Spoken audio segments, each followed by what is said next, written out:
Baik, bismillahirrahmanirrahim. Assalamualaikum warahmatullahi wabarakatuh. Waalaikumsalam warahmatullahi wabarakatuh. Waalaikumsalam. Waalaikumsalam. Oke, alhamdulillah. Alhamdulillahirabbil alamin. Puji syukur kita panjatkan kehadirat Allah Subhanahu wa taala ya. Anak-anak, atas rahmat dan hidayahnya lah kita dapat berkumpul bersama-sama lah dari grade 7 sampai grade 9 bersama Ustadz dan Misnya untuk melakukan kegiatan perayaan Isra Mi'raj yang jatuh pada hari Kamis kemarin, dan alhamdulillah hari ini kita dipertemukan untuk membahas tentang hikmah dari Isra Mi'raj, dan tentunya nanti yang akan menjadi fasilitator adalah Ustadz Sul sendiri yang akan dibantu dengan Miss Emi dan juga Ustadz Tanca. Nah, sebelum kita mulai, marilah kita membaca basmalah dulu dan Al-Fatihah. Bismillahirrahmanirrahim. Alhamdulillahirabbil alamin.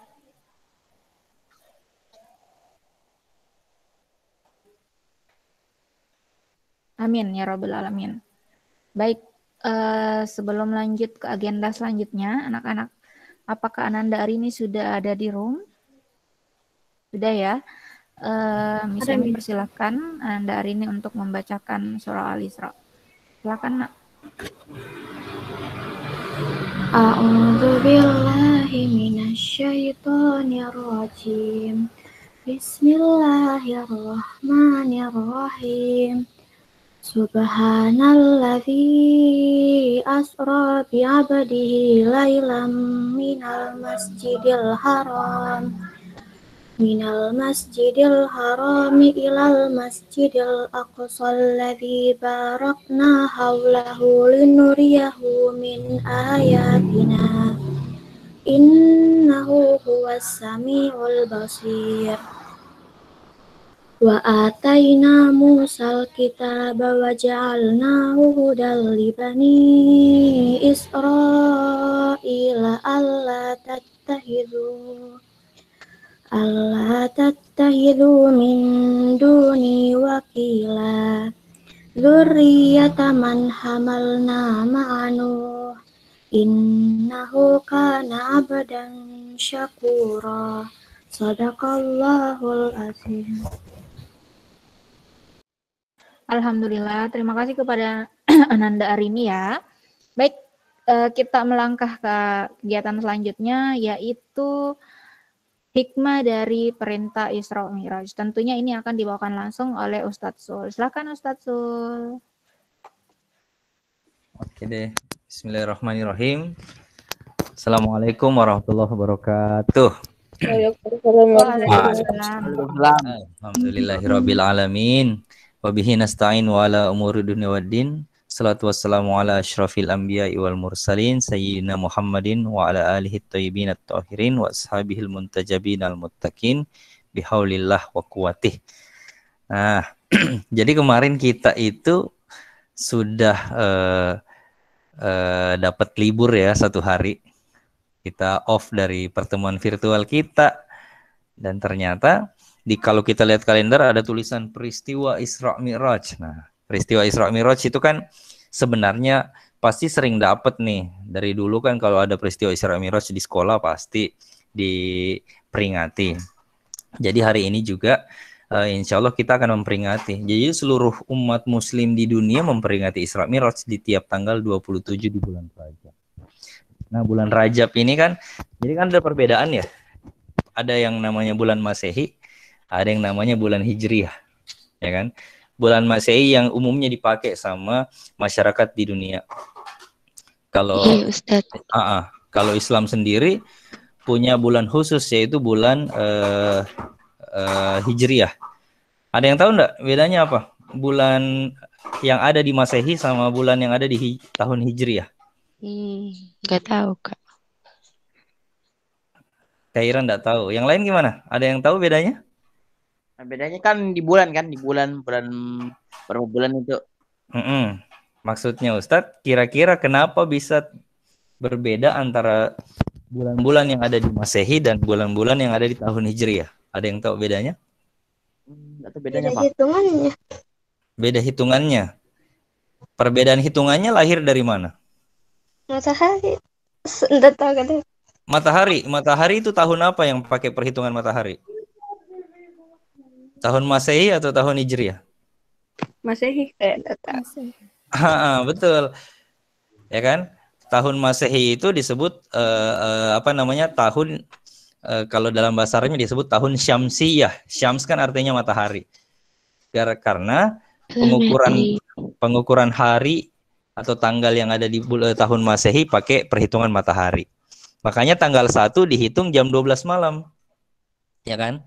Hari ini tanggal 12 Maret. 12 Maret itu dihitungnya sejak jam pukul 00. Ya kan? Karena di situ waktu matahari masuk mulai terbit gitu. Beda sama tahun Hijriah. Kalau tahun Hijriah pakai perhitungan bulan. Makanya kalau di tahun Hijriah itu malam baru ganti tanggal. Kalau masuk waktu maghrib gitu ganti tanggal. Ingat kan? Kalau kita paginya puasa tanggal 1 Ramadan, malamnya sudah tarwih. Ya kan? Disebut malam 1 Ramadan. Jadi dia pergantiannya itu pas waktu maghrib. Jadi beda. Makanya itu berefek ke perbedaan tanggal. Kalau tahun Masehi jumlah harinya 365. Kalau Hijriah jumlah harinya berapa? Ada yang tahu jumlah hari di tahun Hijriah? 1, 2, 3, dar meledak. Habis kesempatannya. Totalnya harinya kalau di tahun Hijriah ada 355 hari. Jadi beda 10 hari antara tahun Masehi dan tahun Hijriah. Ini yang bikin puasa selalu lebih cepat tiap tahun. Ya kan? Pasti mundur-mundur terus tuh puasa. Mundur 10 hari, mundur 10 hari, mundur 10 hari. Jadi semakin cepat. Gitu. Nah, kita sekarang di Isra Mi'raj kita rayakan di tiap tanggal 27 Rajab. Setelah bulan Rajab, bulan apa? Ada yang tahu? Ramadan. Tunggu, kayak saya ingat. Iya, ayo. Cepat. Ayo setelah bulan Rajab, bulan Apalagi bulan pertama? Bulan pertama Muharram. Kan disebut tahun baru. Sya'ban. Betul. Iya betul, Sya'ban.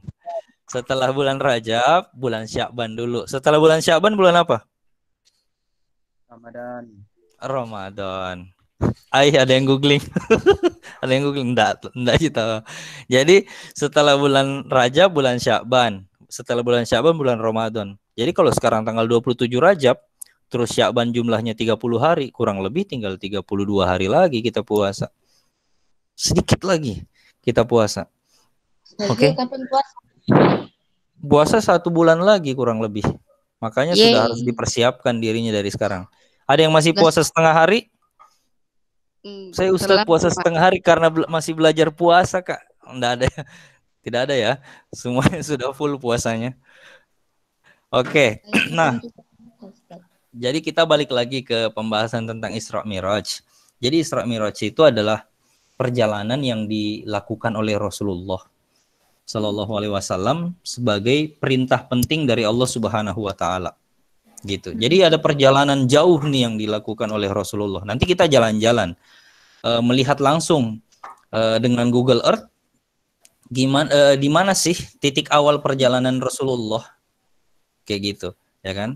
Sebagaimana yang kita tahu kan Isra Mi'raj itu yang harus diketahui itu ada 2. Isra Mi'raj itu dipisah. Ada perjalanan Isra, ada perjalanan Mi'raj. Oke? Ada perjalanan Isra dan ada perjalanan Mi'raj. Beda tuh. Bedanya apa?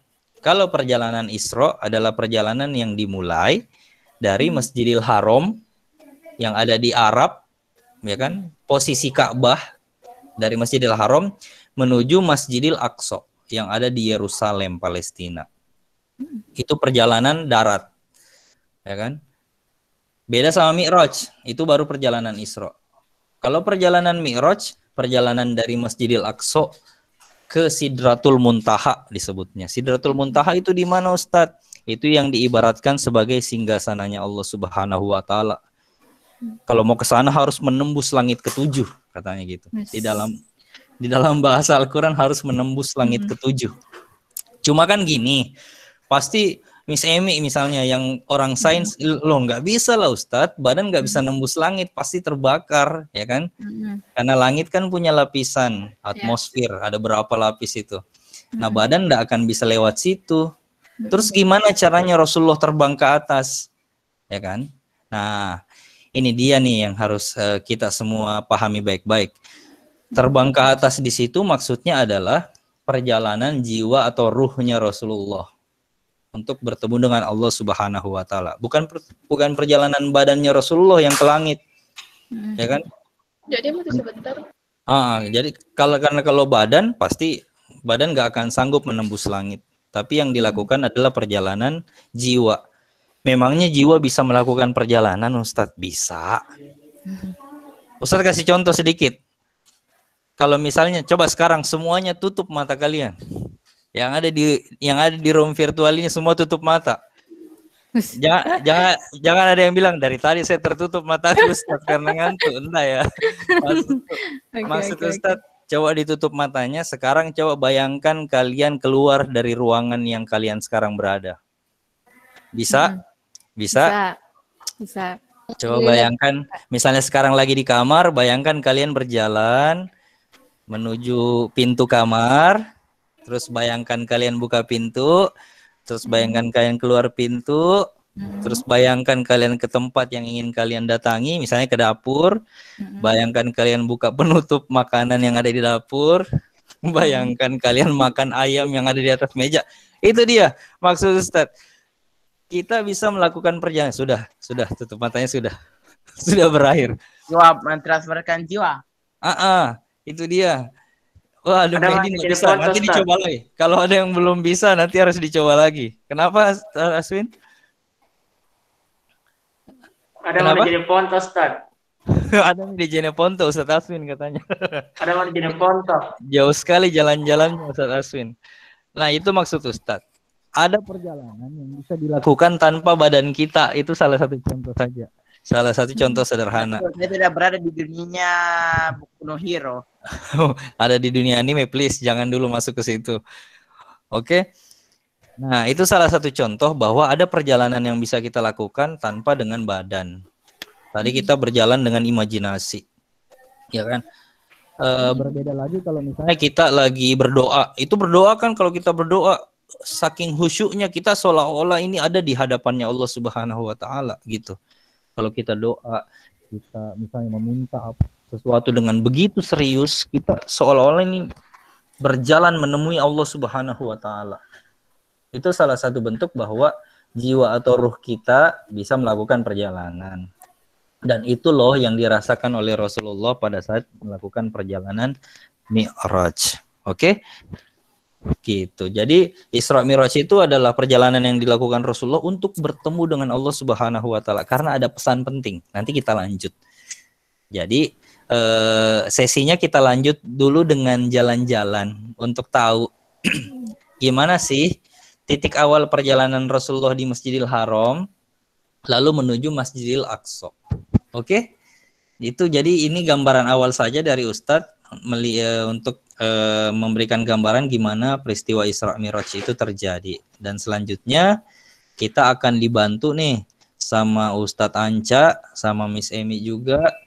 Kita akan dibantu untuk langsung menyusuri apa sih sebenarnya yang ada di Masjidil Haram dan Masjidil Aqsa, tempat Rasulullah berjalan dulu. Oke, jadi untuk sekarang saya kembalikan ke Miss Emi dulu ya buat bantu kita melihat-lihat suasana Masjidil Haram. Oke, siap. Baik, langsung saja kita ke Ustadz Anca. Gimana Ustadz? Iya, Miss Evi. Saya share screen dulu. Oke.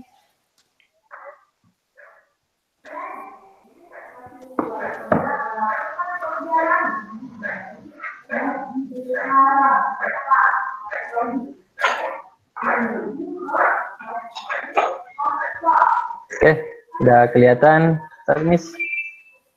Oke, jelas Ustadz. Iya.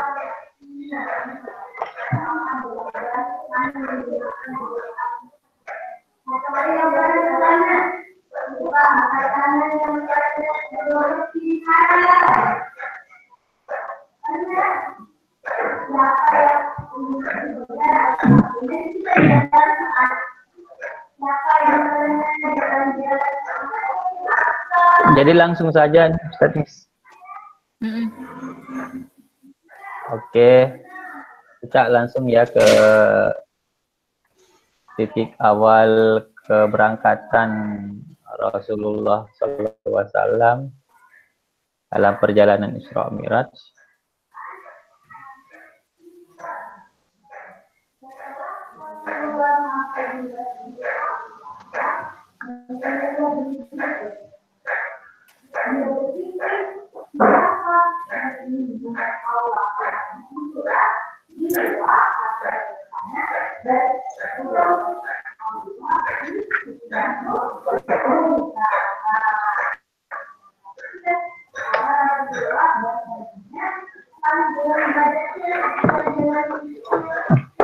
Sabar ya.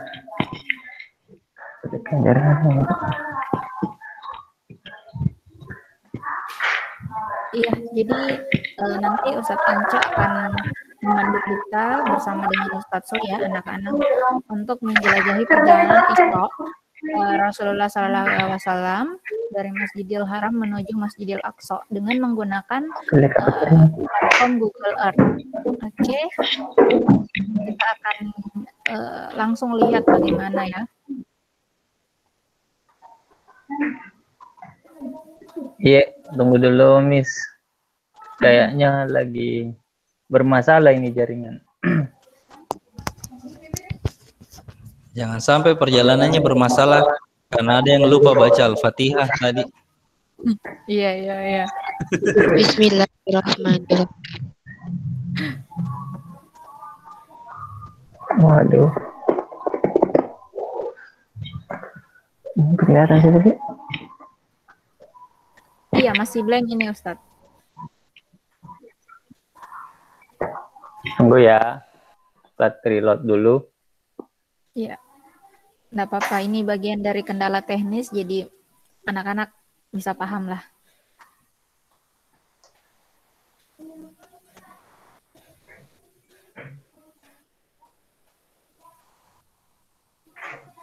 Oke. Nah, silakan Ustadz.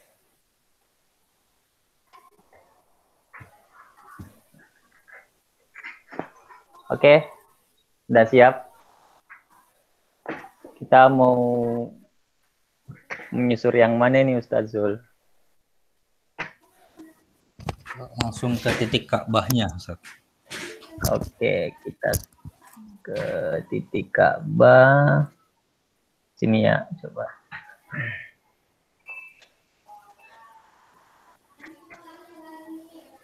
Nah,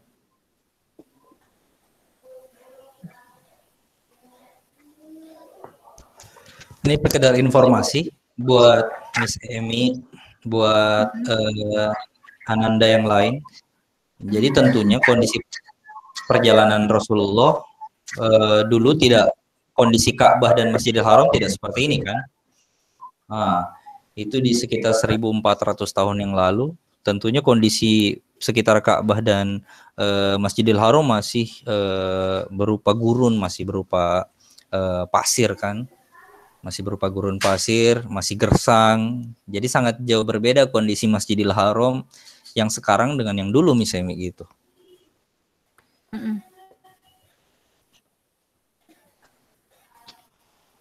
Dan ini dia sebenarnya dari titik inilah pertama keberangkatan Rasulullah melaksanakan perjalanan Isra. Perjalanan Isra dulu kan tadi Ustadz sampaikan ada dua, berbeda Isra dan Mi'raj. Isra itu diawali dari Masjidil Haram hingga Masjidil Aqsa. Nah, ini dia Masjidil Haram. Ini kondisi dan situasinya sekarang di sana gitu. Ya kan? Kalau misalnya ada yang pernah pergi berhaji atau kita semua saya kira berniat untuk ke sana. Pernah Kak. Nanti kita akan Mbak Cia pernah misalnya. Alhamdulillah berarti bisa lihat langsung Ka'bah dan suasana di Masjidil Haram. Jadi ini dia titik awal keberangkatan Rasulullah nih, ya kan? Gitu. Gimana? Masih mau lihat lagi sekitar Masjidil Haram lain? Kita lihat pintu masuknya kayaknya ya. Boleh Ustadz.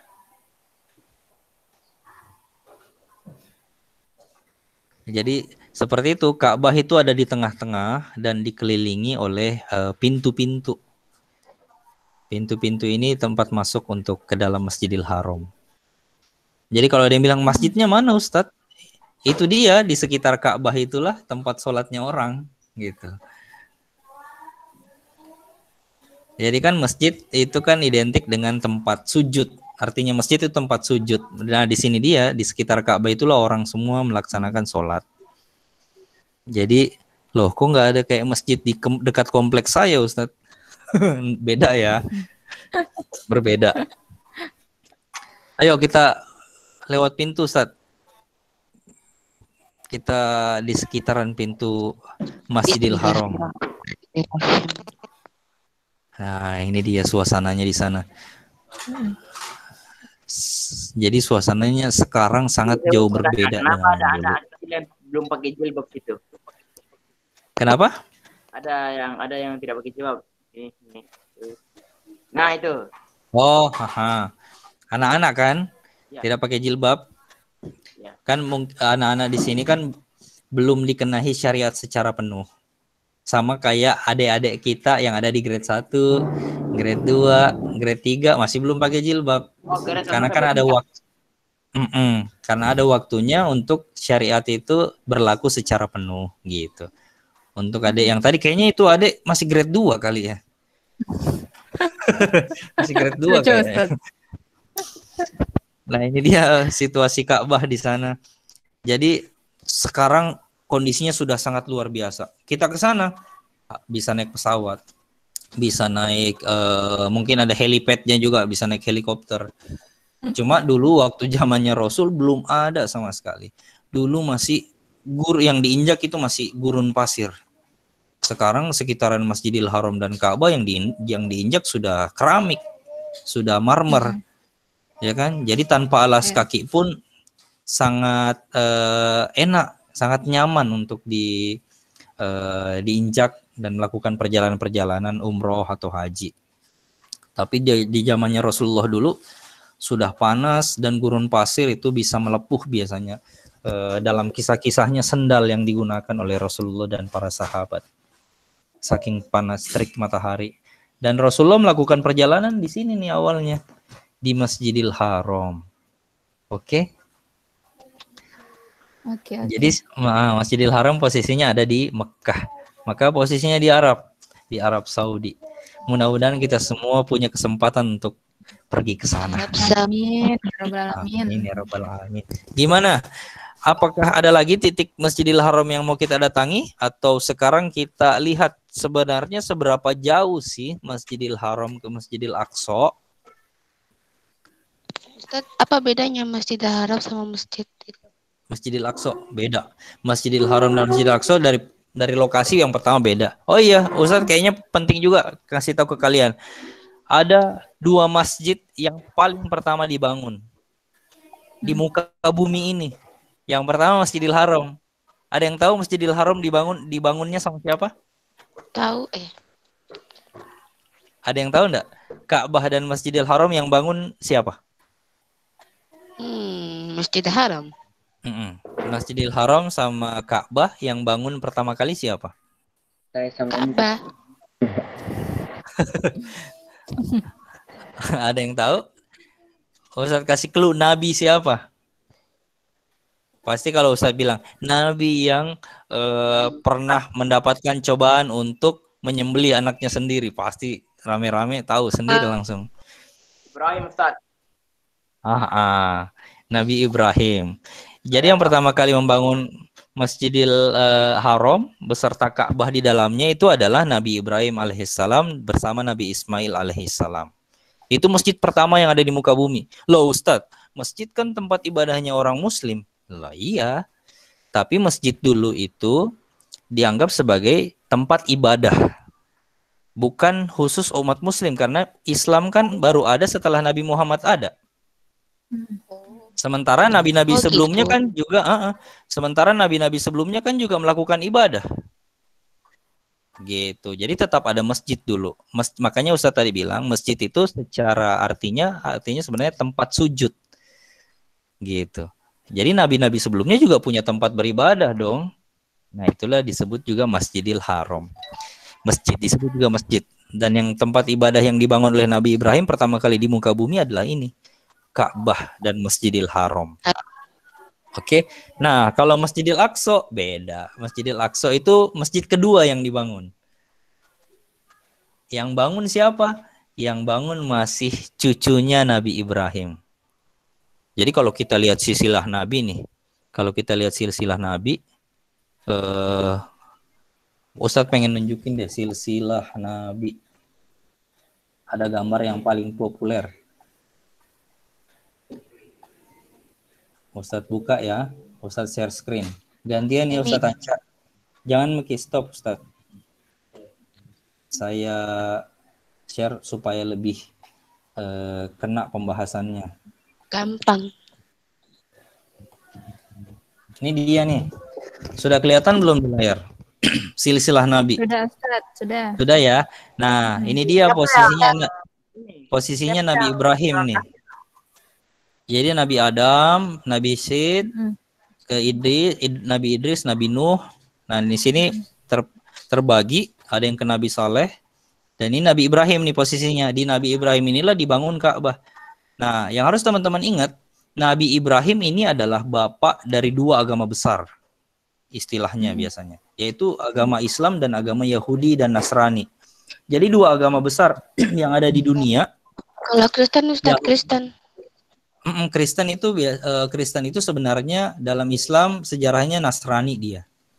Karena kenapa? Kristen kan ngikut Nabi Isa, dan Nabi Isa itu ajarannya adalah Nasrani. Jadi Nabi Ibrahim punya dua anak, Ismail dan Ishak. Nabi Ismail inilah yang tinggal di Arab dan menjadi agama Islam. Karena Nabi Ismail ini, kalau kita tarik garisnya turun ke sini, terus dapat Nabi Muhammad. Oke. Jadi Nabi Muhammad itu keturunan Nabi Ismail. Nah, sementara Nabi Ishak dan Nabi Yakub inilah yang hijrah ke Israel, ke tanah Palestina.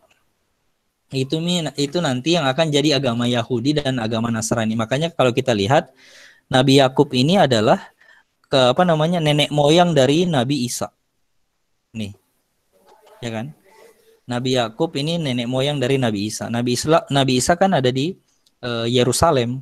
Nabi Isa di Masjidil Aqsa dulu tinggalnya. Nabi Sulaiman juga di Masjidil Aqsa. Nabi Daud juga di Masjidil Aqsa. Kenapa? Hezekiah, saya betul. Hezekiah. Yang mana?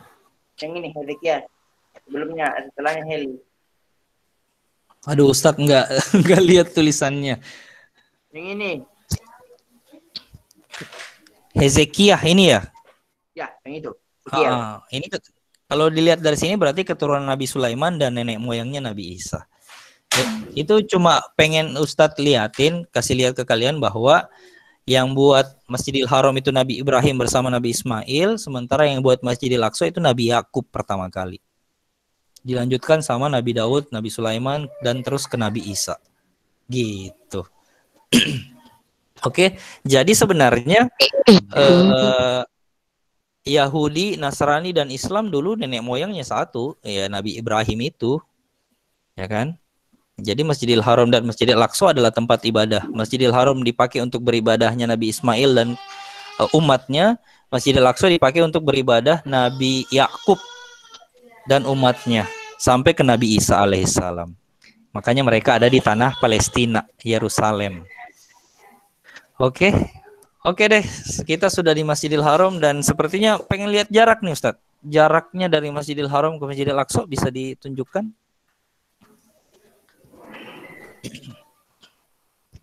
Jadi kita pengen tahu nih sebenarnya perjalanan menariknya di hadis, dalam bahasa hadis nih Miss Emi, disebut bahwa Nabi Muhammad itu ketika melakukan perjalanan Isra Mi'raj, dia sholat Isya di Masjidil Haram dan sholat subuhnya juga di Masjidil Haram.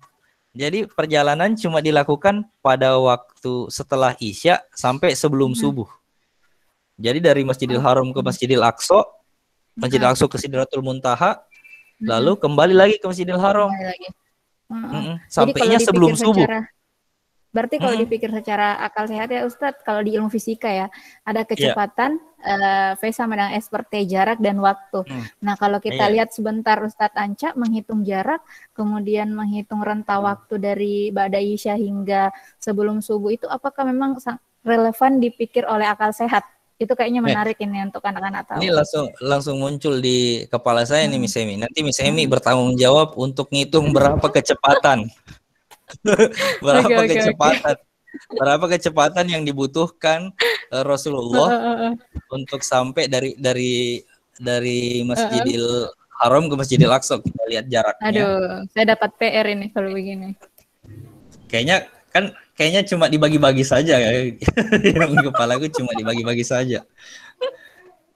Nah, ini kita lihat nih jaraknya Masjidil Haram ke Masjidil Aqsa. So, Ustadz Anca sudah tunjukkan jaraknya ada 1252,48 km. Kita misalnya ngambil gini misalnya. Perjalanannya kan dimulai jam 8 malam. Pas Ba'da Isya lah kita ukur jam 8 malam. Sebelum subuh sudah sampai lagi di Masjidil Haram, berarti kan pulang pergi selama kurang lebih jam 8 sampai jam 4 berapa jam itu? Jam 8 sampai jam 4. Kurang lebih 7 jam Ustaz. Saya hitung 7 jam. 7 jam. Berarti kalau setengah perjalanan 3,5 jam. Sekarang coba kita pakai patokan 3,5 jam. Untuk menempuh 1252 km, Rasulullah dalam 3,5 jam butuh kecepatan berapa kira-kira? Wah, luar biasa ini. Kalau kecepatan cahaya mah, ini kalau kita lihat ya, kalau dari 1252, sekian kilometer dibagi 3, ini ya, 3,5 jam ya Ustaz, itu dapat sampai 357 sekian kilometer per jam kecepatannya. Sekarang berarti kecepatannya 300 kilometer per jam.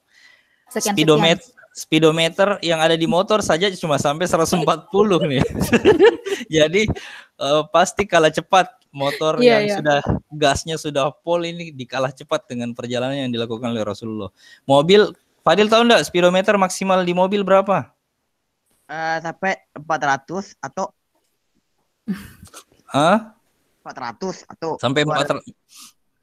Kira-kira kalau mobil yang paling cepat, ada yang tahu enggak mobil tercepat di dunia berapa kecepatannya? Ayo berapa? 300 atau 500 km. Nah, kalau misalnya kita kasih asumsi mobil tercepat 300 km. Nah, itu pakai mobil. Rasulullah di zamannya Rasul, transportasi yang cuma bisa digunakan adalah unta. Okay. Pertanyaannya, ada tidak unta? Apakah untanya pakai nos? Nggak mungkin kan? Atau untanya pakai jet? Nggak mungkin. Nah, itu dia. Jadi tentu kalau kita bahas secara saintis hari ini, misalnya ini terlihat mustahil gitu. Ini terlihat mustahil untuk dilakukan seperti itu. Cuma biarlah pembuktian itu jadi tugasnya para pakar sains untuk membuktikan secara ilmiah perjalanan seperti apa yang dilakukan Rasulullah. Bagi kita sekarang yang harus kita pegang adalah bahwa ketika seseorang itu memegang teguh agamanya, maka tidak ada yang mustahil bagi dia. Seperti itu. Karena kan Allah Subhanahu wa taala adalah Maha berkuasa dan berkehendak. Ketika kita dekat dengan Allah Subhanahu wa taala, kita bahkan Rasulullah itu dijadikan sebagai kekasih Allah Subhanahu wa taala, maka tidak ada yang mustahil di situ. Karena Allah Subhanahu wa taala akan memberikan keistimewaan kepada Rasulullah sebagai bentuk kecintaan beliau. Seperti itu. Dan ini juga tidak mustahil dalam diri kita ketika kita beribadah dengan baik kepada Allah Subhanahu wa taala, kita tulus beribadah, kita ikhlas tanpa mengharapkan apa-apa, pasti Allah Subhanahu wa taala akan memberikan keistimewaan kepada kita. Oh iya Kak Ustadz, jadi saya punya sihir nanti. Tidak seperti itu juga. Jangan membayangkan bahwa kalian dikasih tongkat Harry Potter kalau sudah rajin sholat sama Ya kan, tidak seperti itu. Tetapi keistimewaan yang Ustadz maksud adalah mungkin kalian disenangi sama orang, mungkin hidup kalian lapang, ya kan? Mungkin hidup kalian itu terhindar dari segala musibah dan kecelakaan. Itu adalah bentuk keistimewaan karena Allah Subhanahu wa taala sayang sama kita. Mungkin hidup kita jadi bermanfaat buat orang lain. Mungkin orang-orang jadi segan sama kita, senang berada di dekat kita kayak gitu. Oke? Seperti itu. Jadi jaraknya jauh ya, 1252 km. Kalau ada yang pernah pergi ke Palopo dari Makassar, Makassar Palopo itu 300 km. Jadi kalau 1200 km ini Makassar ke Palopo, terus Palopo ke Makassar 2 kali pulang balik. Itu jaraknya antara Masjidil Haram dan Masjidil Aqsa. Gitu misalnya. Kayaknya kita lihat langsung ya Masjidil Aqsa. Ayo Ustaz Anca dibantu lihat Masjidil Aqsa. Jadi Masjidil Aqsa ini kembali tadi yang Ustadz infokan. Ayo kita langsung masuk. Yang Ustadz infokan tadi dibangun sama Nabi Yakub pertama kali. Katanya bapakku itu teleport bisa dijelaskan dengan sains kuantum. Nah itu dia maksudnya Ustadz. Pakar sains, itu tugasnya pakar sains untuk menjelaskan bagaimana bisa orang dulu melakukan perjalanan dalam waktu yang singkat tapi jaraknya begitu jauh. Seperti yang dilakukan Rasulullah dalam perjalanan Isra. Gitu. Jadi teman-teman yang akan cari-cari tahu lah soal itu kan. Ustadz cuma mau ngasih tahu bahwa itu adalah salah satu keistimewaan yang Allah Subhanahu wa taala kasih ke Rasulullah. Mantap. Nah, gitu dia. Nah, di Masjidil Aqsa ini seperti Ustadz bilang tadi, ini dibangun oleh Nabi Yakub. Selanjutnya dilanjutkan oleh Nabi Yusuf, Nabi Daud, Nabi Sulaiman, sampai ke Nabi Isa. Jadi di sekitar sinilah, makanya disebut kota suci Yerusalem. Karena Nabi Isa dulu hidup di sekitar ini, di sekitar tempat ibadah ini, dan umat Yahudi dan Nasrani dulu juga beribadahnya di sini. Oke, itu dia. Jadi ini juga disebut sebagai kota suci. Selain kota suci Mekah, ini juga disebut kota suci bagi umat Muslim, yaitu Yerusalem, Masjidil Aqsa. Cuma sayangnya nih, kan karena ada konflik yang terjadi antara negara Israel dan Palestina, jadi keduanya berebut. Israel merasa bahwa Masjidil Aqsa itu yang kelola harus negara Israel. Tapi negara Palestina merasa bahwa ini daerahnya Palestina, jangan diambil gitu. Ya kan? Makanya kita sering mendapat berita tentang penjajahan Israel terhadap Palestina. Salah satunya ini, Masjidil Aqsa dikuasai sama meratakan dunia tahun depan. Kenapa? Menurutku Israel itu bukan negara tapi Palestina. Iya sih. Ada juga negara-negara yang tidak mengakui kedaulatan Israel. Gitu. Karena konflik ini ada yang merasa bahwa Israel itu sebenarnya bukan negara karena dia kan dulu tidak punya wilayah, tapi diberi wilayah sama pemerintahan Amerika dan Inggris, lalu melakukan penjajahan sedikit demi sedikit ke bangsa Palestina. Ada pertanyaannya Fatimah, bukan karena pas zaman Nabi kan orang-orang dulu besar, jadi kalau mereka jalan itu sama kayak kita lari, iyakah? Wallahu a'lam. Iya sih, biasanya ada yang gitu ya Miss Emi, betul nggak? Ada yang berasumsi seperti itu, bahwa ukuran manusia zaman dulu itu lebih besar daripada ukuran manusia zaman sekarang. Iya benar Ustadz, dan saya pernah baca artikelnya itu. Itu jadi kalau kita lihat tuh anunya, angkanya. Iya, tapi biarlah itu jadi tugasnya para ilmuwan sains. Teman-teman juga nanti kalau ada yang ternyata pengen jadi arkeolog, ya kan, ahli yang meneliti tentang kejadian-kejadian masa lalu, mudah-mudahan bisa ketemu dan mendapatkan informasi tentang itu. Nah itu dia tuh yang ada kubah warna emas, itu termasuk bagian dari Masjidil Aqsa. Dan masjidnya sebenarnya itu yang di sana yang tidak ada kubahnya. Jadi ada di lingkungan Masjidil Aqsa itu ada 2 lokasi. Ada yang kubah emas, ini dia. Ini yang sering diposting sama orang disebut Masjidil Aqsa, padahal bukan ini sebenarnya yang detail tentang Masjidil Aqsa. Terpisah Itu ya, yang Ustaz? sebelahnya. Nah, iya, tapi berada dalam satu lingkungan. Nah, di sini nih Rasulullah setelah dari Masjidil Haram tiba di Masjidil Aqsa, Rasulullah duduk tenang, berzikir, beribadah kepada Allah Subhanahu wa taala, dan pada saat itulah ruhnya itu melakukan perjalanan ruh ke Sidratul Muntaha, ke singgasananya Allah Subhanahu wa taala. Jadi gitu. Tidak mungkin perjalanan fisik bertemu dengan Allah. Kenapa? Karena Allah bukan bentuk fisik. Allah tidak berbentuk fisik. Gitu.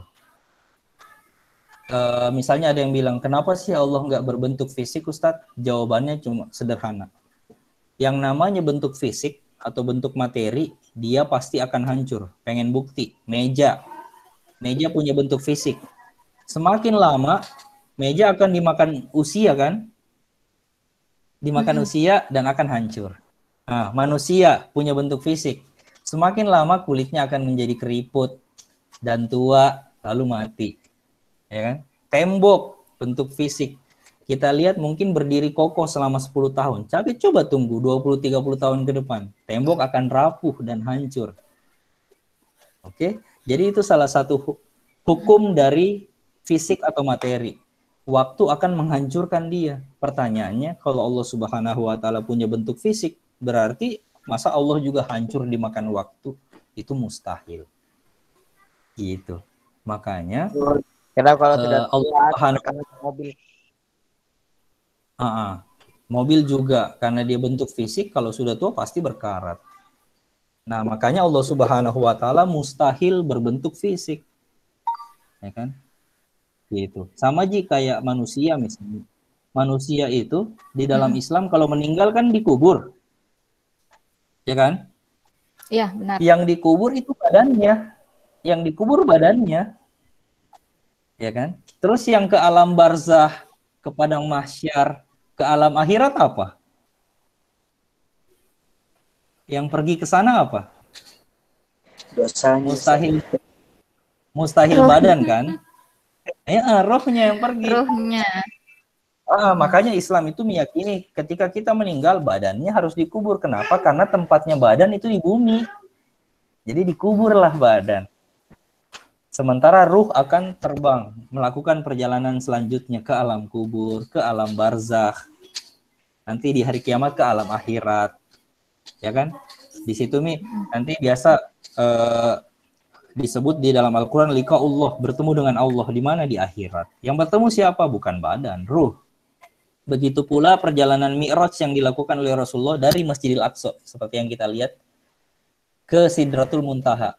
Yang jalan bukan badannya Rasul, yang jalan adalah ruhnya Rasul, bertemu dengan Allah Subhanahu wa taala.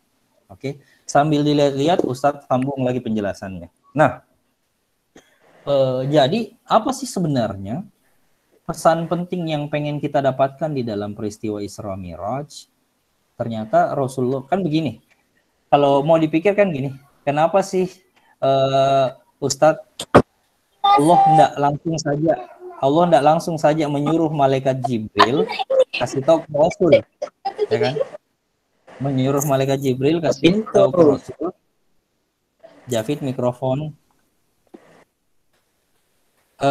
Kenapa sih misalnya Allah nggak suruh malaikat Jibril langsung saja ke Rasulullah, terus kasih tahu pesannya Allah itu apa? Jadi Rasulullah nggak perlu repot-repot melakukan perjalanan. Tidak seperti ini.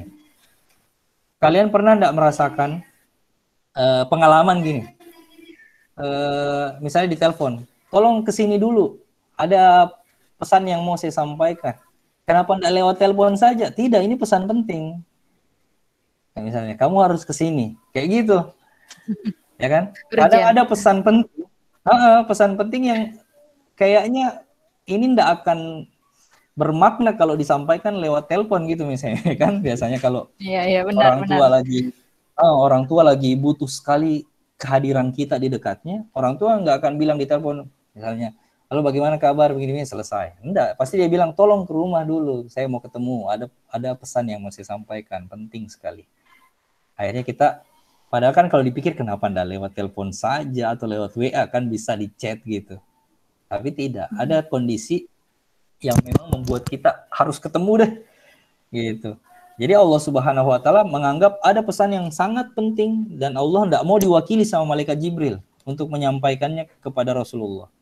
Berarti ini pesan penting sekali. Sampai-sampai Rasulullah harus melakukan perjalanan yang begitu jauh. Nah, pesan pentingnya sebenarnya apa? Pesan pentingnya adalah perintah untuk melaksanakan sholat. That's it. Sesederhana itu pesannya. Allah cuma nyampaikan ke Rasulullah bahwa perintahkanlah seluruh umat manusia untuk melaksanakan sholat. Cuma itu. Pesannya cuma itu. Jadi, tapi kan Rasul tidak mungkin, itu jika kita mau sampaikan. Enggak lah, tidak mungkin kan. Tapi pesan sholat itu adalah pesan yang sangat luar biasa. Makanya dalam bahasa agama, sholat disebut sebagai tiang agama. Kalau nggak ada tiangnya, rumah apa yang terjadi? Rubuh. Kalau bangunan nggak ada tiangnya, ambruk.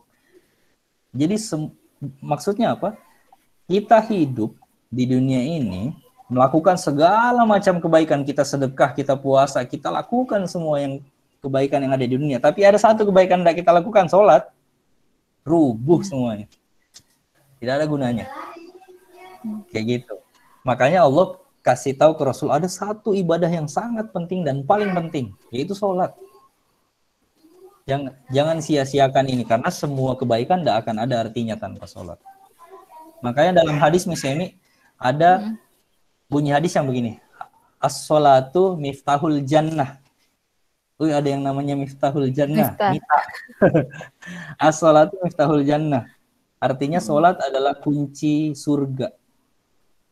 Sekarang misalnya, kalau misalnya kita punya sejuta kebaikan, ya kan? Akhirnya kita dibuatkan istana dan kebaikan di surga nanti. Tapi pas kita mau masuk surga, kuncinya tidak ada. Apa yang terjadi? Apakah kita bisa merasakan semua kenikmatan yang sudah disediakan kepada kita? Tentu tidak. Jawabannya tidak, karena kita lupa kuncinya apa. Nah, Rasulullah sudah ingatkan bahwa kuncinya surga adalah sholat. Jadi walaupun begitu banyak kenikmatan yang sudah disediakan kita di surga, tapi kita lupa bahwa kunci selesai semuanya. Nggak jadi kita rasakan. Nggak jadi masuk. Ibadah apa itu? Nggak jadi masuk, yaitu ibadah sholat. Makanya di Isra Mi'raj ini, pesan penting yang paling penting yang pengen Ustadz sampaikan adalah sebagai hikmah dari Isra Mi'raj adalah melaksanakan sholat. Nggak bisa diremehin. Tahu nggak? Di zamannya Rasul kalau berperang, Rasul nggak bilang, karena kita lagi perang jangan sholat dulu, nanti setelah perang. Tidak. Rasulullah kalau masuk waktu duhur dan sementara berperang, yang dilakukan adalah ada yang jadi penjaga, ada yang sholat. Nah, kalau yang sudah sholat sudah selesai, lanjut perangnya, gantian lagi. Yang tadi perang gantian sholat, saling menjaga, gitu. Masya Allah. Itu yang dilakukan. Saking pentingnya sholat. Makanya kalau kita buka nih misalnya, buka buku aturan dalam sholat, begini. Kalau kita bisa lakukan sholat secara normal, lakukan sholat. Kalau tidak bisa berdiri, lakukan dengan duduk, ya kan? Jadi kita tidak bisa alasan, aduh kakiku sakit, tidak bisa Kak berdiri kalau sholat. Tidak ada alasan, tidak bisa. Kita harus tetap sholat. Walaupun dengan cara duduk. Kalau duduk juga tidak bisa Ustadz, baring. Ya kan? Baring. Kalau baring tidak bisa Ustadz, telentang, bisanya tengkurap, ya tengkurap. Lakukan sholat. Ada cara-caranya semua diatur. Sampai ada pertanyaan nih misalnya, kalau semua badan tidak bisa digerakkan, apakah kita harus sholat? Jawabannya harus. Gimana caranya? Ulama bilang pakai gerakan mata. Pakai gerakan mata loh misalnya. Pernah dengar Ustaz. Ulama bilang pakai gerakan mata. Jadi kalau misalnya kita takbir, kan badan kita nggak bisa goyang semua. Jadi pakai mata, kedip satu kali. Sambil dalam hati bilang Allahu Akbar. Kalau apa lagi tuh? Kalau kita mau ruku, berarti disolati mi? Kalau nggak bisa lagi disolati. Betul juga. Kalau semua tidak bisa dilakukan berarti disolati, Pak. Dalam artian meninggal dunia. Oke, jadi gitu. Isra Mi'raj ini penting sekali pelaksanaan sholat. Makanya mulai hari ini dari peringatan Isra Mi'raj ini kita tidak boleh sama sekali mengabaikan yang namanya sholat. Oke? Iya. Dan sholat sebenarnya apa gunanya, Ustadz? Apakah hanya kalau misalnya orang lagi kehilangan kesadaran kayak koma gitu? Kalau koma kan atau hilang kesadaran, dia pasti tidak bisa melakukan sholat. Tapi apa yang dia harus lakukan? Mengganti sholatnya. Oke? Misalnya dia koma waktu duhur, dia tidak sholat duhur. Asar juga masih koma. Pas maghrib bangun. Sebenarnya dia perlu mengganti sholat duhur dan asarnya. Kapan Ustadz? Ya pada waktu maghrib tidak apa-apa. Pada waktu malam hari. Jadi niatnya mengganti. Kalian pernah dengar enggak? Kalau kita tidur, terus bangunnya kesiangan, lupa sholat subuh. Apa yang harus kita lakukan? Ya langsung sholat. Jam 8 pagi Ustadz saya baru bangun. Iya enggak, langsung sholat. Sholat subuh jam 8 pagi. Tapi niatnya adalah mengganti. Gitu. Saking pentingnya loh ini sholat. Yang sampai berminggu-minggu. Enggak. Gimana, Miss? Ya, kalau kayak sholat subuh tadi tuh, pernah dengar juga nih, Kak, dengar ceramah. Jadi kalau kita bangun telat untuk sholat subuh, katanya orang tua, ya sudah bangun saja, tapi jangan ngomong-ngomong atau kayak gimana. Itu benar nggak? Itu Mas, sebenarnya yang jangan ngomong-ngomong itu maksudnya, kalau yang saya tangkap ya, jangan lagi menunda-nunda hal ini. Karena kita sudah terlambat, ya jangan ngobrol dulu, jangan nonton TV dulu, jangan lihat tapi langsung masuk kamar mandi, wudhu, sholat gitu. Gitu maksudnya. Sebenarnya konteksnya seperti itu. Lebih kepada jangan lagi nunda-nunda. Langsung. Karena sudah terlambat, masa masih mau ditunda-tunda lagi. Seperti itu. Siap. Jadi sebenarnya apa sih? Kenapa sholat menjadi begitu penting? Nah ini nih yang menjadi inti pembahasan kita. Sholat itu di dalam Al-Quran disebut inna sholata tanha anil fahsyai wal munkar. Sholat itu mencegah perbuatan keji dan munkar. Sholat mencegah perbuatan buruk. Dan Rasulullah, kata Allah begini dalam sebuah hadis, inna mabu'istu liyutamima makarimal akhlak. Kata Rasulullah, sesungguhnya aku ini diutus ke muka bumi untuk memperbaiki akhlak manusia. Oke? Dan ketika sholat mencegah perbuatan buruk, berarti sholat itu adalah cara untuk memperbaiki akhlak manusia. Jadi sholat itu sebenarnya adalah cara untuk memperbaiki karakter dalam diri kita. Jadi kalau misalnya kita senantiasa menjaga sholat, perlahan-lahan sikap yang kurang baik dalam diri kita akan hilang. Perlahan-lahan akan diperbaiki dengan sholat kita. Jadi jangan bilang, saya nunggu baik dulu lah Miss, baru sholat. Kayak gitu. Misalnya saya nantilah kalau sudah saya perbaiki diriku, baru Kak mau sholat. Itu tidak bisa seperti itu. Justru sholat itu yang akan memperbaiki. Makanya kata Allah Subhanahu wa Ta'ala, jangan menunda-nunda sholat lagi. Sholat itu harus dilakukan. Karena sholat itu sebenarnya Miss Emi disebut sebagai cara kita berkomunikasi dengan Allah Subhanahu wa Ta'ala. Kayak gitu. Jadi dalamnya maknanya. Pesan pentingnya Miss Emi, sholat itu bukan sekedar gerakan, tidak. Bukan itu. Tapi Allah pengen bilang ke manusia gini, kalian mau kayak Rasulullah. Yang Rasulullah itu diberi gelar sebagai Habibullah, kekasih Allah. Kalian mau kayak dia? Ya kan? Yang namanya kekasih atau orang yang disayang selalu berkomunikasi kan Miss Emi. Kalau kita sayang sama orang, kita sayang sekali sama orang tua kita pengen komunikasi terus sama dia.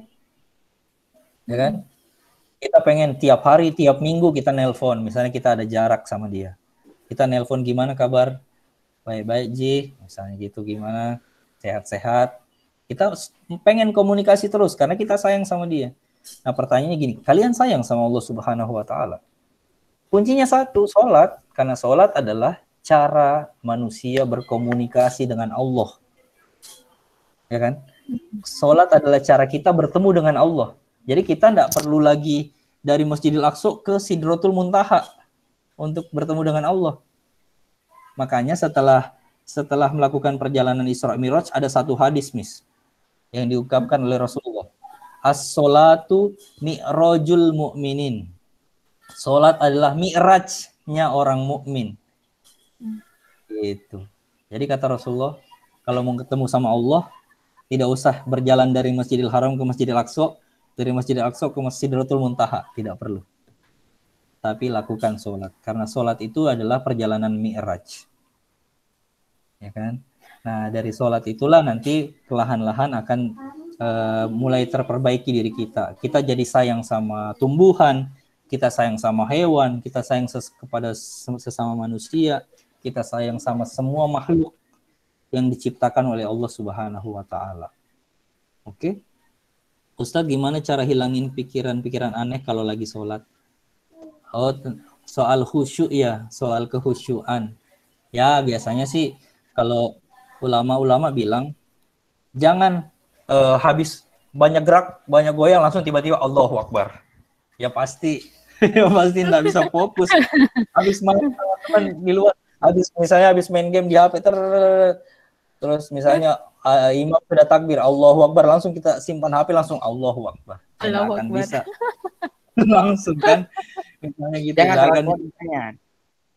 Biasanya ulama bilang kalau misalnya kita sebelum azan kan biasa masjid sudah bunyi ya, setelah biasanya kalau sudah bunyi masjid tinggalkan semua aktivitas, misalnya wudhu, perbaiki perasaan, ya kan, bikin diri tenang dulu, kalau bisa baca Al-Quran sebelum sholat baca Al-Quran dulu, pokoknya lakukan hal-hal yang buat diri kita tenang baru sholat. Kalau masih seperti itu Ustadz gimana? Tidak apa-apa, lakukan sholat saja. Insya Allah berjalannya waktu kalau kita tetap menjaga sholat, nanti Allah Subhanahu wa taala akan kasih keistimewaan kepada kita berupa ketenangan dalam sholat. Jadi jangan khawatir. Janji Allah luar biasa buat orang-orang yang melaksanakan sholat. Tapi jangan baru sholat satu kali, Ustadz kenapa Allah belum kabulkan janji dan doaku? Sudah berapa kali sholat baru satu kali tadi? Tunggu dulu dong. Kan? Jangan langsung mau dikabulkan baru satu kali. Lakukan dulu sholat pelan-pelan. Nah gitu. Jadi sholat ini nih Miss Emi yang nanti akan membentuk karakter baik dalam diri kita. Kalau Allah sayang sama kita, kita sayang sama Allah dan Rasulnya, sayang itu nanti juga akan keluar dari diri kita kepada tumbuhan. Kita sayang sama tumbuhan, kita sayang sama hewan, kita sayang sama manusia, dan kita sayang sama semua makhluk ciptaan Allah Subhanahu wa taala. Gitu deh sebenarnya hikmah pentingnya dari peristiwa Isra Mi'raj yang terjadi. Isra Mi'raj. Gimana nih? Alhamdulillah. Sampai di sini gimana? Ya, alhamdulillah ya Ustadz. Jadi termasuk saya dan juga guru-guru dan Ananda ini ya tercerahkan lah, ada sesuatu hal yang baru yang kita peroleh untuk hikmah dari Isra Mi'raj. Walaupun memang tiap tahun kita rayakan, kita peringati, tapi ternyata masih banyak yang belum paham sebenarnya makna dari perjalanan Rasul dari Isra Mi'raj ini. Nah, alhamdulillah kali ini dapat hikmah ya anak-anak. Berhubung ini Ustadz waktunya karena udah mepet, bisa saya langsung ke sesi selanjutnya? Bisa ya? Miss. Ayo kita lompat ke sesi selanjutnya. Oke. Kita selanjutnya ya anak-anak, kita akan ada satu kegiatan refleksi yang nanti akan dibantu sama Ustadz Anca ya, Mentimeternya. Nah, nanti arahannya seperti ini ya, Nanda unit SMP, silahkan tuliskan satu kata saja, hanya satu kata per anak ya Ustadz ya, seperti itu benar enggak? Iya, betul. Ya, jadi per anak, Ustadz Miss juga bisa ikutan. Untuk per anak, silahkan satu kata refleksi dari sepanjang cerita, sepanjang hikmah dari Isra Mi'raj yang dijelaskan dari Ustadz Sul tadi, silahkan dituliskan di dalam Mentimeter. Nah, Mentimeternya gimana? Udah bisa diakses? Itu linknya, Miss. Oke, silakan klik link yang ada di kolom chat. Kodenya Ustadz menyusul ya. Jadi Ananda langsung masuk tuh. Langsung masuk. Oke, siap. Nggak pakai kode. Meluncur ya anak-anak ke link yang langsung. ada di chat. Silahkan satu kata saja. Kalau Miss nih sementara nulis nih. Apa sih yang kalian dapat dari hikmah perjalanan Rasul tadi yang disampaikan oleh Ustadz Zul? Bisa di-share screen mungkin Ustadz supaya anak-anak tahu. Ya. Iya. Oke deh. Thank you Mehdi. Bentar kita lihat siapa saja sih yang udah masukin refleksi Mentimeter. Wah udah ada nih, ada Isro, ada perjalanan. Ayo yang lain dong. Silakan diklik linknya. Itu kalau diklik link yang ada di kolom chat udah langsung masuk di ininya. Wow perjalanan. Berarti perjalanan banyak ya Ustadz, semakin membesar nih volumenya. Benar nggak? Betul tuh. Oke. Jadi memang sangat berhubungan ya perjalanan sama peristiwa Isra Mi'raj. Jadi sepertinya di room ini banyakan yang mengetik perjalanan, makanya volume kata perjalanan semakin membesar nih anak-anak. Ada juga yang sholat, ada juga yang perjuangan, Isra. Oke, yang lain ayo dong. Ini masih berapa responden nih? Bentar saya tidak terlalu lihat. Masih 6 responden. Kita ada 26, masih ada 20 orang yang belum. Oke, masih ada 19 orang yang belum mengirimkan respon. Ya, word-nya apa? Kita tulis word-nya apa? Nah, kira-kira apa sih yang Fatima dapat dari hikmah yang disampaikan tadi Ustadz Sol? Hikmah dari kegiatan Isra Mi'raj. Kalau yang ini teman-temannya ada yang bilang perjalanan, ada yang mengagumkan. Oke, satu refleksi ya, karena mungkin anak-anak merasa kagum nih Ustadz, karena dari secara akal sehat enggak nemu, tapi secara perjalanan Rasul ini bisa gitu. Jadi ada kata mengagumkan. Dan sebenarnya Isra Mi'raj ini banyak penelitian yang lakukan loh ini, Miss. Para peneliti Barat banyak yang cari tahu kok bisa perjalanan itu terjadi. Kan di luar akal sehat. Benar. Tapi tidak kembali lagi ini tidak mustahil, itu tidak mustahil. Nanti kayaknya tugasnya guru sains menjelaskan itu. Tugasnya Miss Emi. Luar biasa ini ya. Miss Emi dan Ustadz Aldi ini siap mengalahkan kecepatan cahaya nih Ustadz. Iya betul. Ya nah, silakan di sini masih berapa nih responden? Masih 14 loh. Kita ada 26, belum setengahnya nih. Sudah setengahnya sih, tapi berapa persen begitu? Belum komplit 100%. Ayo. Wah, ada fisika, keren banget nih. Ada yang nulis kata positif yang dapat poinnya fisika, oke. Wah, mantap. Mantap ya. Ibadah, kemudian apa lagi nih? Sejarah, oke, sejarah. Oh ya, sangat keren. Subhanallah, oke. Dan di info dong, Miss. Habis kegiatan ini ada kegiatan apa nih, Miss? Oh ya, benar. Sambil nunggu nih ya, respondennya naik sampai 26. Setelah kegiatan ini kita akan ada kegiatan refleksi juga, tapi berupa bentuk kuisis. Jadi akan ada game kuisis sebelum kita berakhir. Jadi kuisis ini akan menjadi penutup kegiatan kita anak-anak hari ini ya. Jadi Miss Ustadz dan Miss berharap kita bisa aktif partisipasinya dalam kegiatan terakhir sebagai penutup. Bentar juga ya after ini ya Ustadz. Oke deh. Gimana soal kuisisnya? Ustadz, siapa nih yang kasih nanti link dan presentnya? Ada Miss Nana kayaknya. Benar ada Miss Nana di sini yang akan membantu? Atau siapa? Ada Miss Nana tadi saya lihat. Oke, aman berarti. Oke, sisa 6 orang nih yang belum itu. Kayaknya 6 orangnya termasuk guru-guru tuh, Miss. Iya benar, termasuk guru. Saya sudah Ustaz. Iya ya. Ada Ustaz As, ada Miss Anda, ada Miss Riza. Sudah saya Ustaz, sudah. Wah, saya sudah tadi.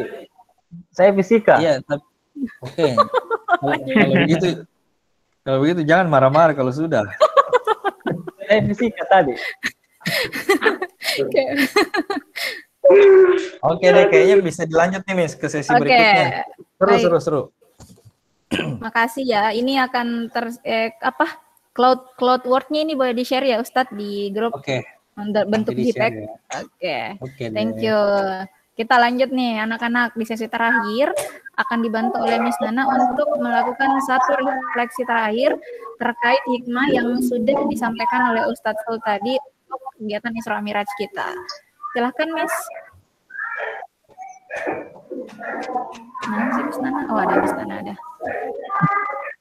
Miss Nana, are you ready, Miss?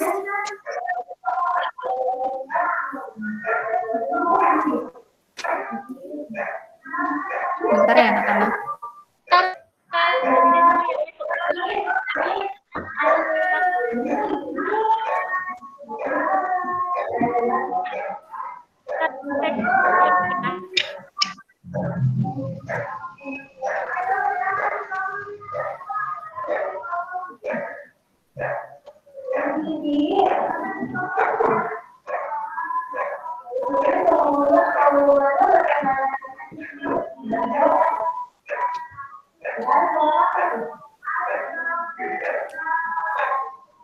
Gimana?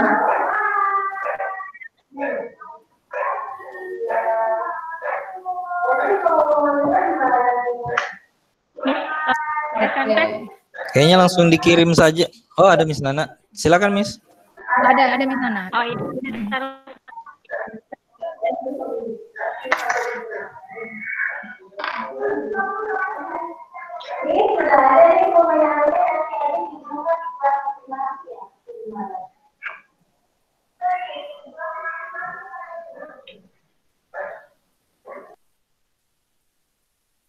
Sudah ada saya kirim di kolom Oke, komentar anak-anak. Ustadz untuk Oke, thank you Miss. Oke, silakan anak-anak klik linknya. Kita akan lihat gimana sih hasil refleksi kalian setelah mengikuti hikmah dari perjalanan Isra Mi'raj Rasul. Nah, ini udah di present screen nih sama Miss Nana. Kita lihat siapa saja sih yang udah join. Pastikan menggunakan nama ya, pastikan menggunakan nama aslinya gitu. Kodenya 909428. Kodenya 909428. Oke, sudah ada Mehdi, sudah ada Sonia, ada Yudi, ada Uceng, terus ada Caca, ada Rere. Apalagi nih? Ada Diva, ada Kaisan. Ada Akila. Ayo yang lain ditunggu untuk bergabung. Ini cuman kurang lebih sedikit ya Miss, nomornya palingan 5 sampai 10 ya. Dan bukan juga pertanyaan yang agak rumit. Iya, 10 nomor, Miss. Dari apa yang tadi sudah dijelaskan oleh Ustadz Sul.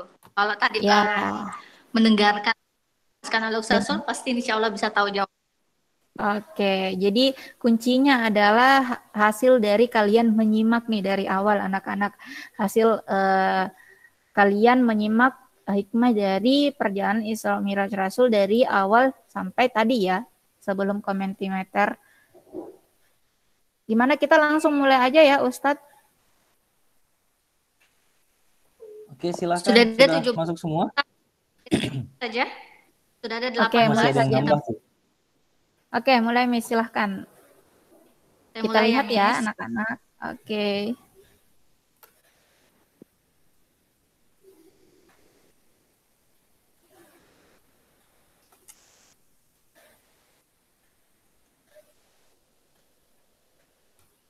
Ayo. Ayo anak-anak. Wah, lumayan ya. Kalau Ya. kuis memang menarik ininya Posisi tampilannya. puncak Oke, diisi Yudi. oleh Yudi. Sekarang Yudi yang memimpin. Sekarang Diva. Yudi lagi. Ayo anak-anak. Biasanya- Kuncinya ini adalah kalian menyimak. biasanya kalau yang begini komentator cocoknya olahraga nih. Ustaz Aswin kayaknya cocok. Coba Ya, komentator. padahal saat ini masih disusul oleh Kakak Konita. Terus disusul lagi oleh Diva. Untuk saat ini Fadil masih memimpin. Wah, keren nih.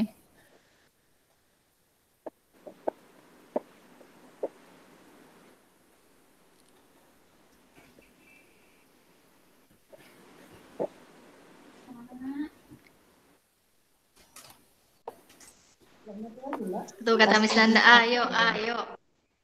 Oke, masih Fadil ya, Miss. Oke. Fadil Miss yang memimpin saat ini, masuk urutan pertama. Wah, wah, wah. Kenapa saya enggak jalan? Kenapa bisa nak Husen? Jaringan tak bagus, Ji. Mungkin jaringannya Husen Miss yang kurang bagus sepertinya. Masih membuka peluang nih Fadil. Karena yang lain juga masih ada yang belum menjawab. Ustaz, dia disusul Ustaz. Iya, masih ada kemungkinan.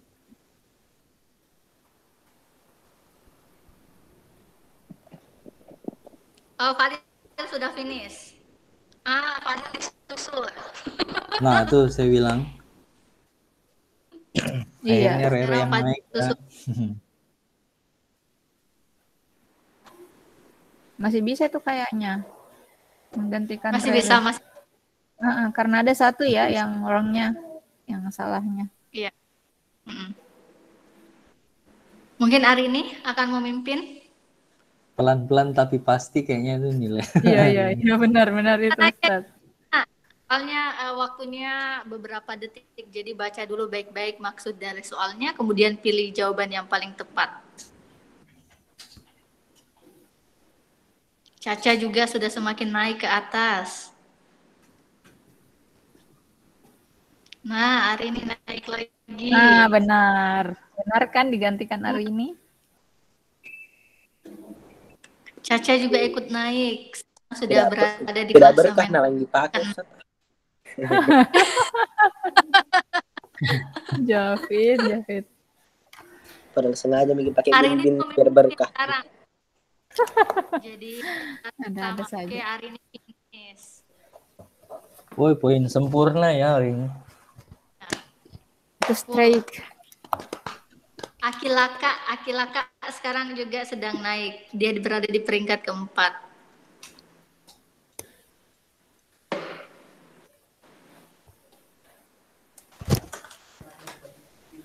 Oke deh, gimana? Kita tinggal tunggu Ustaz. Kenapa ada Farham? Siapa yang kirim link ke Parham? Pak Arham juga sedang menyelesaikan kuisnya, begitupun dengan Siapa tahu mau istiqomah. lain.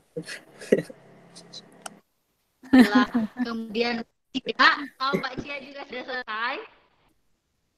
Oke, Laila sudah naik ke atas. Husain Fadullah sementara ya.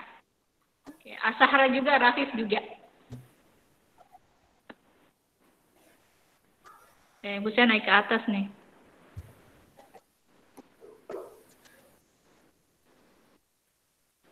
Oke, kita bisa akhiri dulu atau gimana? Kita tunggu selesai Ustadz Miss?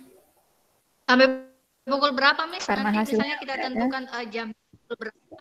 Jadi nanti harusnya ini walaupun anak-anak 9.40. Jadi bisa ditutup saja, Miss. Kita tutup ke Ananda. Oh iya, ditutup aja ya, tapi kuisnya tetap gitu ya. Kuisnya terjalan. Sampai Nanti selesai. info finalnya mungkin di closing disampaikan. Oke, baik Ustaz. Oke, siap-siap. Baik anak-anak ya, karena tadi kegiatan kuisis ini, refleksi kuisis ini sudah menjadi puncak dari kegiatan kita. Tentunya, alhamdulillah, walaupun molor 5 menit nggak apa-apa. Semoga berkah, jadi banyak hal yang bisa kita pelajari hari ini untuk Ananda-Ananda unit SMP. Semoga apa yang diperoleh dapat diamalkan ya, Ustadz Miss oleh Ananda. Nah, kita bisa tutup kegiatan kita dengan membaca hamdalah dan doa kafaratul majelis. Alhamdulillahirabbil alamin.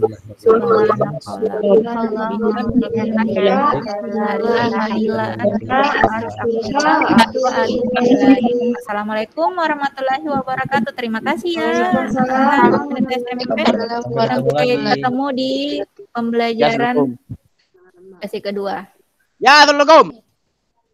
Terima kasih Fadil. Assalamualaikum, Terima Miss. kasih. Waalaikumsalam Akila. Assalamualaikum. Waalaikumsalam. Waalaikumsalam Marini. Assalamualaikum. Waalaikumsalam Sonia. Waalaikumsalam Kak Ira. Ada. Sampai Terima jumpa kasih Kak Ira. kembali. Ye. Nanti kita ketemu lagi Terima di kasih Nak. hari berikutnya. Iya, silakan live Nak. Makasih ya. Bye. Ya. Bye, Miss Amy, Miss Nana. I love you. Iya Nak. Iya. Sama-sama. Bawel lah. Goodbye.